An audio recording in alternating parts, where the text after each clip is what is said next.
Okay, hi everyone. Yesterday I posed a few questions here that my fellow panelists, I think, didn't get a chance to hear. So in the words of Raqs Media Collective, why not ask again? When will things change? How does time know when is right? How much of the world does transformation demand? And where is knowledge? Is it on the move? Is it trembling, rumbling, spinning? My name is Lan Tian. I'm joined here again by Nolan Oswald Denis and Monica Narula of Raqs Media Collective. In talking with them both and with artist comrades over many past rotations of the Earth around the sun, a looming preoccupation emerged in our conversations with transformation and loss. Some days it was a large, huge, society-sized preoccupation, planet-level preoccupation. Some days it was small, like the distance between loved ones in hospital. We kept thinking how transformation keeps appearing as loss, like the outcome of a bad exchange. And what would it mean to have impunity from loss? What would it take? What would a gains discourse look like? One not of financial markets, but more like what is called gain in the amplification of sound. Very quickly, transformation becomes impossible to reconcile. Artist Merve Ertefan had said recently, "It's just unthinkable." Then the question becomes what to do with something unthinkable. What is the velocity of something unthinkable? We can also think about transformation more directly, as a kind of motion. We can think about all the kinds of stuff people do, have done historically, try to do technologically, to stop or control the basic fact of things moving. Philosopher Thomas Nail calls it a fear of motion, kainophobia. Now, think of the ease of motion, motivated by artistic, expressivist acts that swerve from thought to word, to hand, to act. Monica once told me that motion is lotion, that motion itself soothes fear of motion, a thought which takes multiple velocities in life. Nolan had written recently about the idea of Kuhn loss, that some empirical or theoretical information of a given paradigm does not carry over to the paradigm that replaces it, even if it were vital to the success of the previous paradigm. You can think of it as the inability for knowledge to preserve insights from preceding paradigms. Elsewhere, Gödel had shown that a formal system free of all internal paradoxes and contradictions would always be incomplete because it would contain truths and statements that, even though undeniably true, could never be proven within the laws of that system. Elsewhere still, Heisenberg's uncertainty principle tells of the impossibility to simultaneously measure multiple physical properties of matter with precision, like position and momentum. An attempt to measure one more accurately increases the uncertainty of the other. It is the property of matter we now call the wave-particle duality. The image you see here was shared by artist Oscar Santillan. It depicts an Andean cosmology system based on shadows cast by clouds of dust and gas in the middle of our galaxy, rather than stable coordinates based on illuminated groupings of stars. So I want to open with that. Heady opening, and maybe pass around the mic for some impressions, some riffs, some tangents, some more questions. Wow, what a strong act to follow. I really don't even know where to start. I think there's something for me around this question of transformation and loss, and maybe what we could call like a kind of Abantu conception of transformation, which is something akin to like a fractal. And it sounds something like a self-similar transformation, like a change which is simultaneously a kind of introduction of something novel and the preservation. The transformation that we're trying to grasp is something that's kind of different to what we might think of as like kind of colonial or even like capitalist transformation, which can be summed up in this notion of like creative destruction. Destroy, produce anew, the notion of Kuhn loss, which is a beautiful phrase, and I saw a lot of people kind of scratching their heads because Kuhn is a beautiful fractal sound, which sounds like a slur, but in this case is the name of an American philosopher of science who has a German surname, K-U-H-N, but it's good to, I think, keep Kuhn loss in its kind of expansive complexity alive.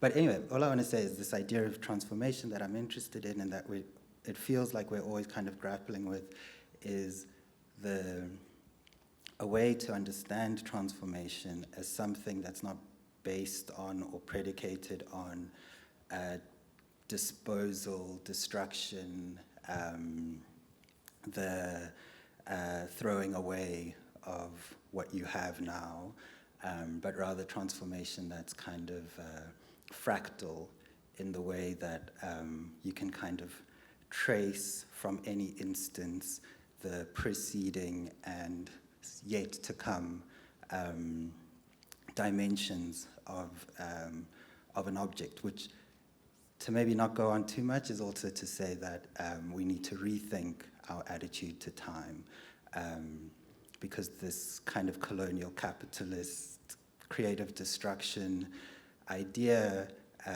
is really based on the assumption that things can and do end. And that is a kind of anti-scientific, anti-rationalist attitude, it seems. Sorry, that was...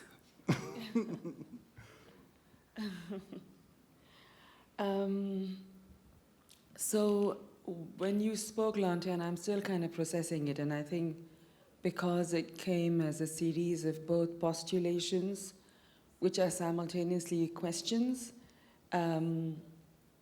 it's a sort of, these are condition statements that one has to unpack, and I can only take memory, what I remember. And I'm thinking about the things you said, the question of an impunity to loss, and I'm thinking, should there be an impunity to loss at all? Then I'm thinking of the idea of the unthinkable, and also of how knowledge gets transferred from one generation or one paradigm to another. And I'm trying to connect all of this in my head, and I'm thinking about narratives of knowledge, for example, or formulations which construct ideas of the thinkable and the unthinkable in certain kind of ways, because how you narrate, how the construction of the narrative happens,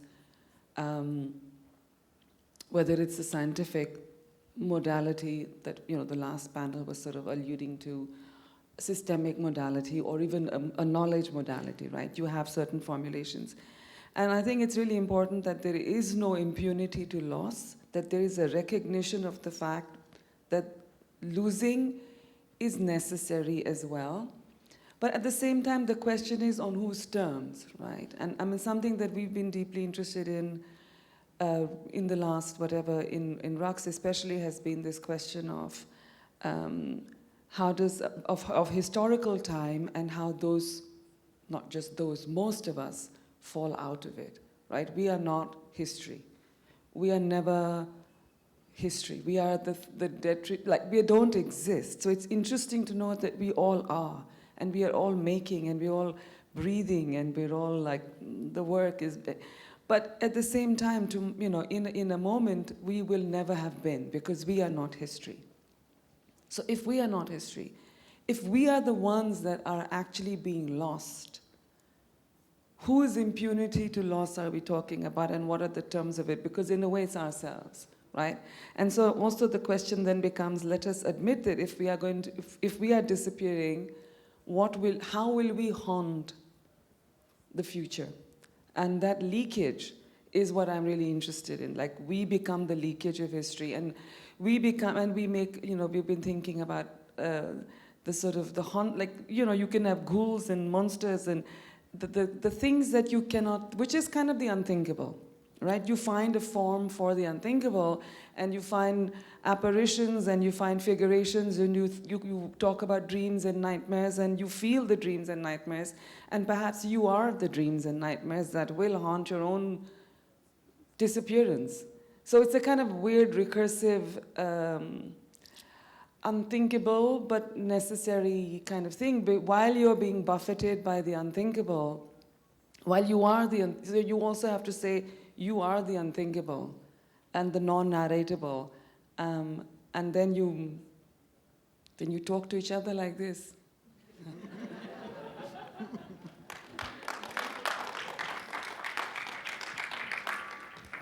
A couple of things from what I heard from both of you that maybe we can unpack a little bit. First, attitude to time, an attitude to time. Then something about maybe the tension between academic history and social memory. And, lately I've been thinking a lot about forces that exert themselves on life. Institutive forces, which seem to attempt to arrest time. Constitutive forces, which seem to have no fear of time, in a sense, and destitutive forces. And I've been trying to think them alongside each other, and I'm curious if you have any thoughts on that.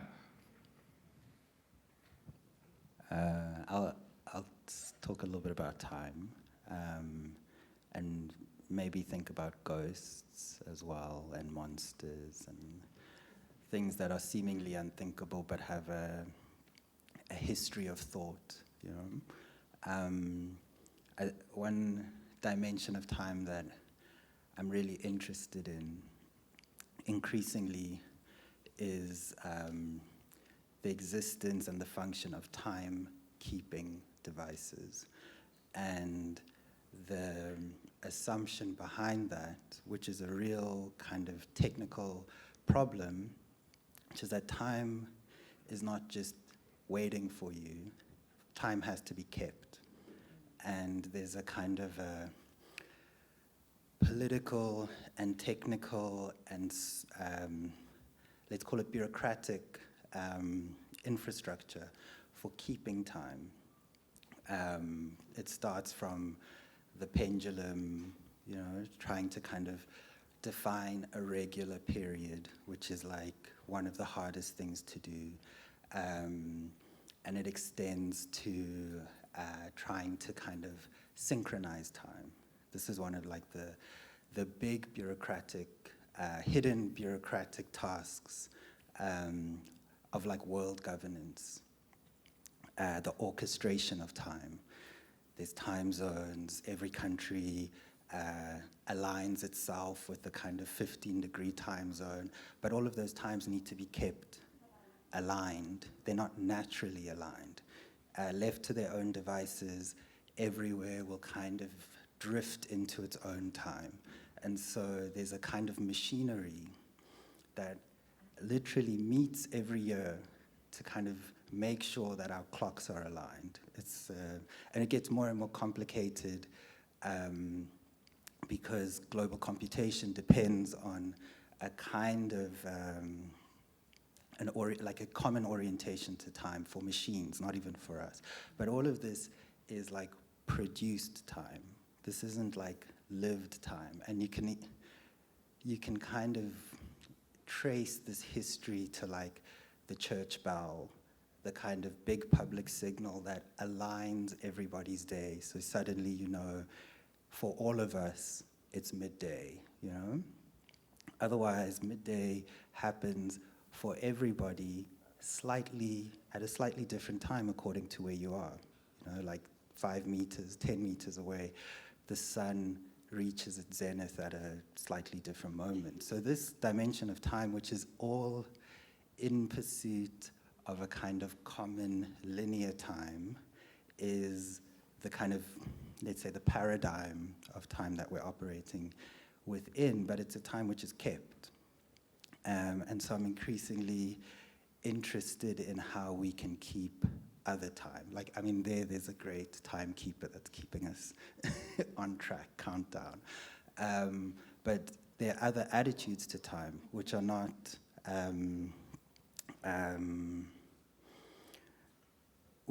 orientated towards linearity, but that time also needs to be kept. This kind of like notion of time as something out there, I think, is the thing that I'm less and less interested in. I'm more interested in the kind of like socio-cultural, technical, and maybe more especially political devices or kind of contrivances that we need to produce in order to have a different like time. And all of these potential times contain within them or have, let's say, consequences. And one of the consequences is related to me and this thought around ending and fractality and recursivity, how we relate to things that are, let's say, over. You know? And a kind of, I think the idea of, anyway, let me just stop then.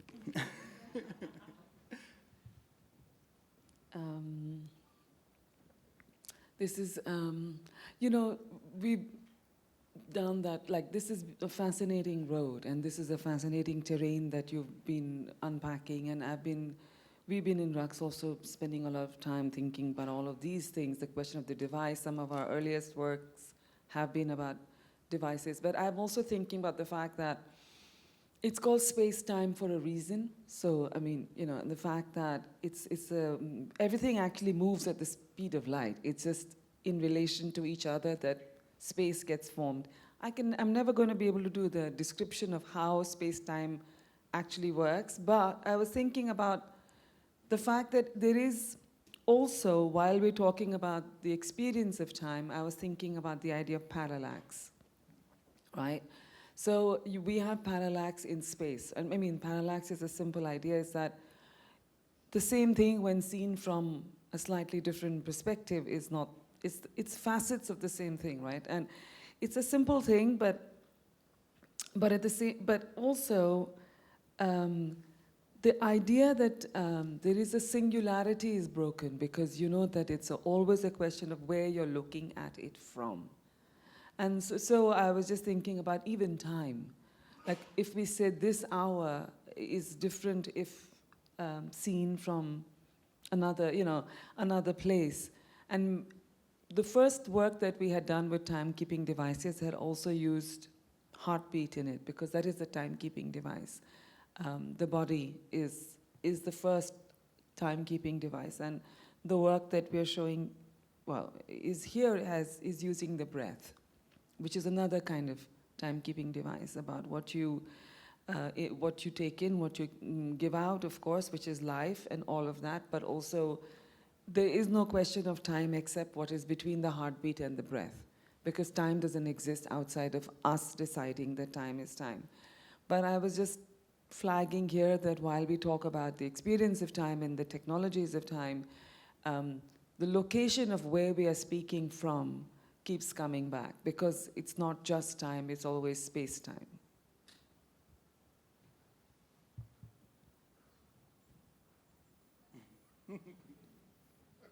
Let's break the... Yeah. I have so many things to say, but one thing I was thinking about with this notion of parallax, and maybe it connects also to kind of Rohini's thinking about the consequence of the observer, is also the kind of dimension. There's something that I'm interested in which has to do with geometry. And when we think about a map, there's kind of two problems of the map. There's the problem of distortion, which is like turning a complex topological shape like a planet into a flat sheet, and you have to kind of stretch things. But then there's the problem of the break. And the problem of the break comes into trying to model this complex topological shape of the planet as a sphere. And the sphere introduces the problem of three dimensions, which is that there's always a behind. There's always a part that you can't see. And this, I'm not really sure where it lands, but thinking about the significance of where you look from, maybe the kind of conceptual apparatus you invent in order to produce an image of what you're seeing, or to be able to kind of share this, to kind of discuss it. A discursive object always introduces loss, always introduces some kind of break. And I think in that break, or I'm trying to figure out what, I think in a lot of my work, what else is possible through occupying that break, or through thinking about that break. And that break is, in my experience, where the kind of hegemonic ambition of, let's say, knowledge hierarchies tends to break down. Because a knowledge hierarchy, or those who are in the kind of hegemonic position, try to produce totalizing knowledge. But there's always this kind of, there's an inherent break, there's an inherent loss. And without an appropriate, I'm not going to say theory, just attitude towards loss, or towards what is gone, that might still, or that will for sure return, we're kind of stuck in this,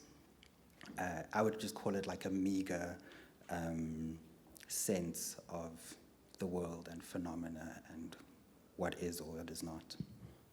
That's it. I want to go back to this thing about common time, or let's say geometry, common geometry for the indexical regulation of space-time, let's say. It's been 100 years since quantum physics, Copenhagen, Niels Bohr. In the intervening years, and we hear much about this these days, narratives of a break or overness of rules-based system, post-war consensus, these kinds of common geometries, yeah? Common in quotation marks. And discourses on multipolarity.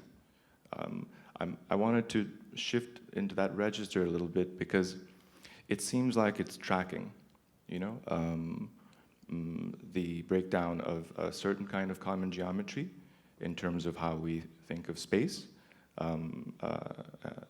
in terms of how we think of time. I'm not entirely sure what to say to that. The breakdown is kind of, I mean, I'm coming back to this question of the unthinkable that you started with, right? Like the question of the breakdown is something that one feels but does not know how to parse, right? Besides, we talk about despair. I was standing by the work and I met someone and they were like, some days it's just hard to get out of bed because it's just all too much. So this question of the breakdown is, and maybe it's just my current obsession right now, is that it's like, what is the affect of the unthinkable, rather than what is the contour of the unthinkable? And I think these are obviously connected, but they have to be asked perhaps with a different intonation. Like when we're talking, like when we were saying that, when I was talking about parallax, I mean 2026, this moment right now is obviously felt very differently. Who's 2026, right?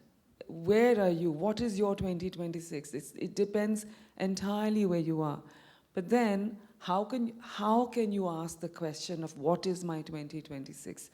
Like, you know, every happy family is all, but every unhappy person is unhappy in their own individual way, and yet we know that.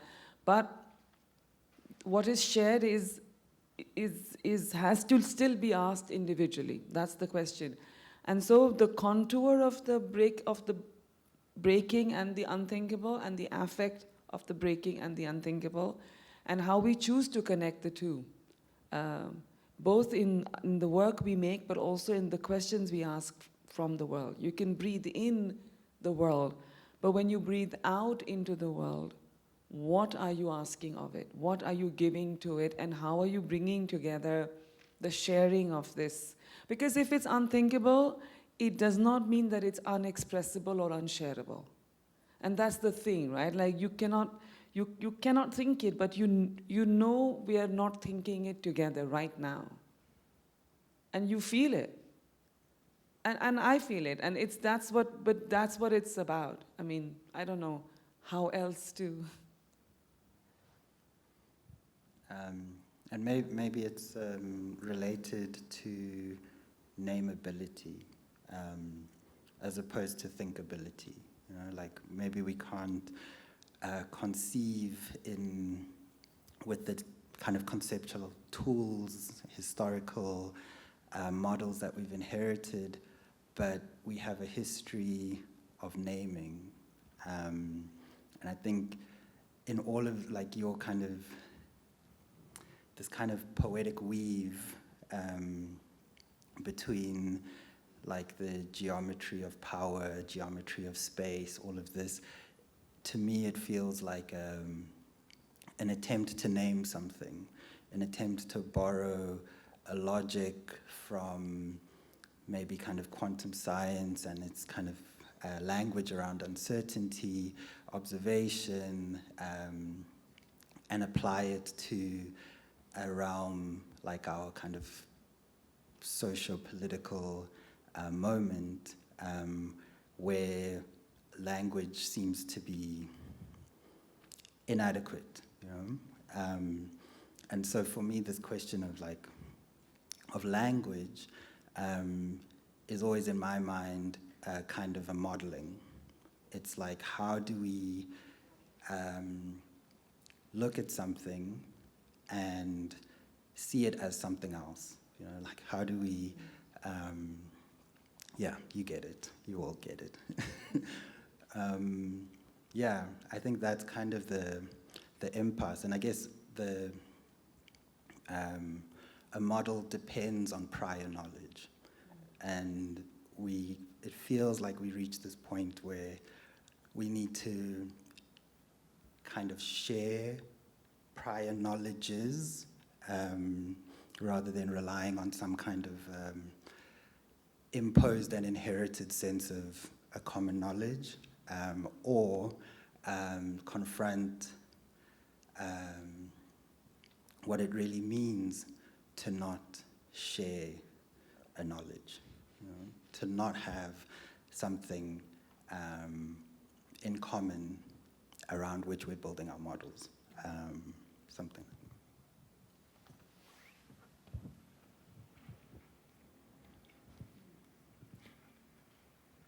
Let's open it up a bit. Anyone chime in?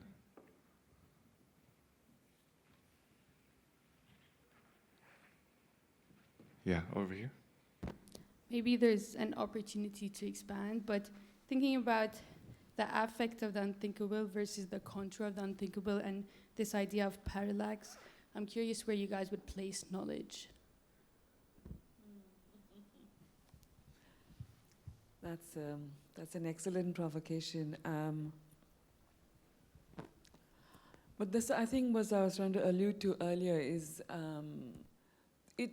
what is thinkable and unthinkable is a consensus that is generated through systems of knowledge, right? And systems of power, which are connected to systems of knowledge, and moments in time and where you are that it becomes the legitimized system of knowledge and power, right? So 1,000 years ago over here would have been a different system of knowledge and power, and what would be unthinkable than it is today. And I can go on slicing that into thinner and thinner lines of connection and place and time. But, and maybe the idea of the universal unthinkable is perhaps a fantasy, right? I mean, at this point of time, when I'm saying the unthinkable, there are definitely, it's like a Venn diagram. I'm sure all of us are sharing something not said, but we are still sharing it. And maybe that is the function of shared knowledges, is that it permits us to feel the affect of the unthinkable together silently in a room while we talk about everything else. And this is what we might remember the most. And that perhaps is a relationship, a creative relationship with knowledge.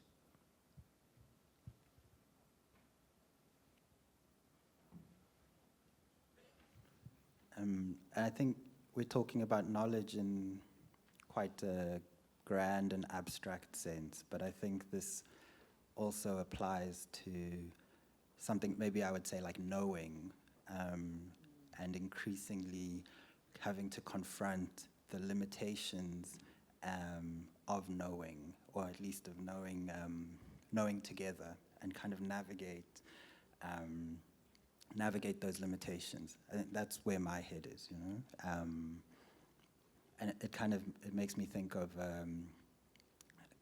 Ngugi wa Thiong'o, Kenyan novelist and theorist, who talks about translation as the language of languages. And I think this is the question that is kind of orbiting is around what is the, and translation, it's a great thing because it's not a language, it's a method. So maybe we're looking for a kind of method to make sense of this moment.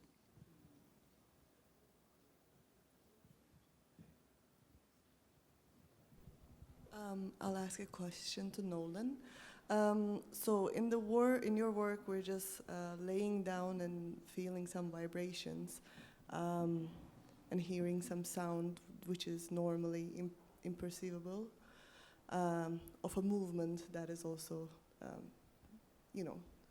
in our limited physical capacities, imperceivable. Maybe you could expand a little bit on that within relation to what you guys were talking about with knowing and unthinkable, or other,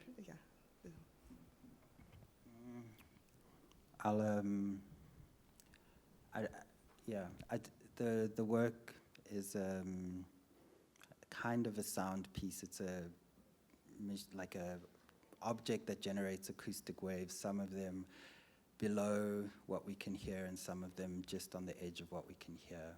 And the sound is based on data. It's really just the sonification of data that geologists record of seismic activity.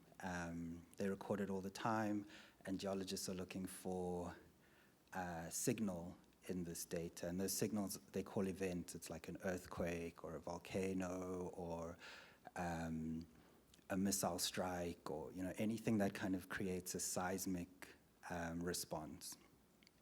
And everything else they think of as noise. And the noise is kind of the constant low rumble of the movement of the geological plates. And I don't really have a complete theory. This work is, for me, a way to try to think alongside this phenomena. And my interest in thinking in this way comes from looking for places to make some other connection with the land. And I'm from South Africa, which has a very particular history around land and dispossession and access and all of these, let's say, the distribution of relationship to the land is very complicated and is resolved in ways that are kind of legible to like a legal framework that we've inherited, this kind of constitutional property, nation property, this landscape. But I think anybody and everybody knows that there's more to the land than a title deed. And so it's kind of thinking about this kind of awkward question that drew me towards geologists, with the sense or the suspicion that people who spend their time studying this object might have something more to offer, and then realizing that maybe it's not that they have something more to offer, but they are collecting more than they realize. And so I think the work I don't know if it's in the realm of the unthinkable or the unnameable, but it's kind of looking, I would say it's maybe a strategy. It's looking for strategies and finding this potential in this discipline and kind of riding it out in place. And I mean, for me, the work it's a listening exercise. It's not a composition. It's something to sit in and for me to try to understand alongside other people. And so the space is like, it's a situation. It's not really an installation. It's like something that will like allow you to kind of enter this. And I'm obsessed with science museums and those kinds of like indoctrination, cultural indoctrination situations. So maybe just to add to what Merve was saying, the feeling in the body in the work when the waves of bass are flooding through the diaphragm is some kind of, for me, a dislocation of some kind of self-model, as well as some kind of idea of the room. The coordinates of the room get washed in the bass, and I'm now thinking about this in relation to the feeling of time sitting at the foot of the bed, Monica, in your work, time being kept, as you said, in the breath, and something about that time. You know, in the past few days, I keep thinking about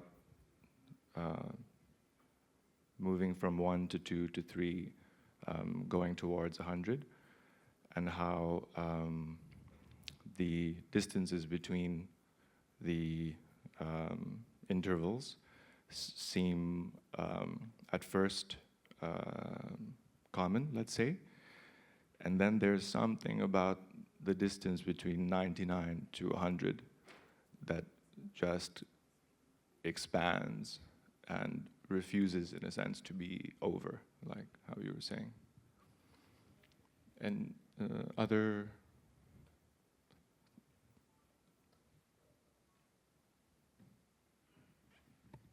There's something about the bed.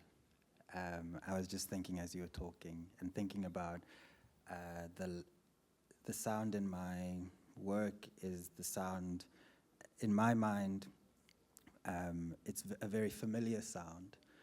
You first encounter it as a bit confusing, but you very quickly feel comfortable with it. And in my mind, that's because those vibrations are just a kind of pitch shift of vibrations that we feel all the time. This is accessible from anywhere in the world. So this is kind of like our baseline. What we call silence is this kind of like inaudible vibration. And thinking about this bed that's breathing, it's not like it's not a body that's breathing, but it's the bed itself. And there's something in that kind of dislocation, and maybe I would use the word misrecognition, that you see the bed and somehow there you are. That kind of resonates with, yeah. Thank you. Also, I was thinking a question of like, you know, when we say in English, you hold your breath. And you wait for, and holding your breath, it's always like you're waiting for something to happen. And what that happening might be, you're not entirely sure. And sometimes it feels like, yeah, I'm thinking back to the unthinkable, that it feels like a collective holding of breath.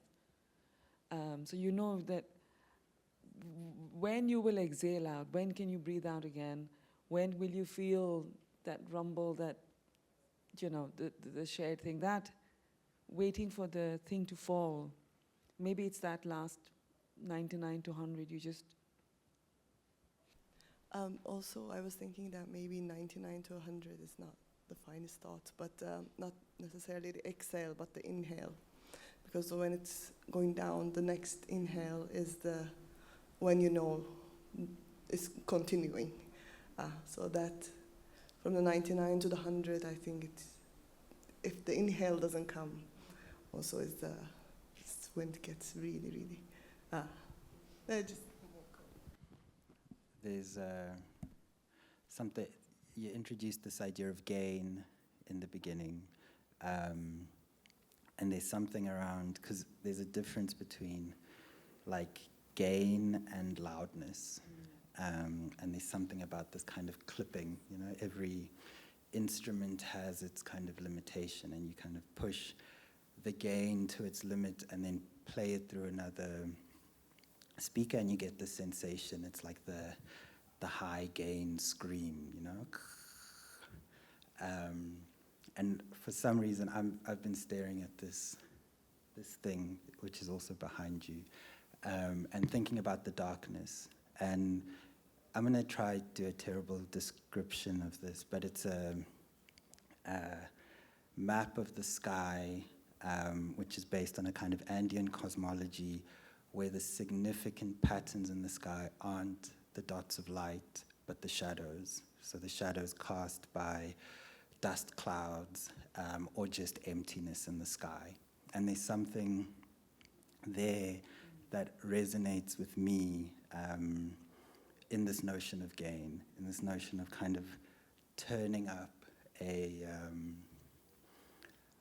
or let's say in the relationship between gain and loss, turning up this thing which is seemingly discarded, disposed of, lost in the kind of churn of the moment, but bringing it into this register of perception, which isn't about casting a light on it. You know? It's like really about shifting your the intensities of your perception. The breathing bed. This is where I'm at. You know.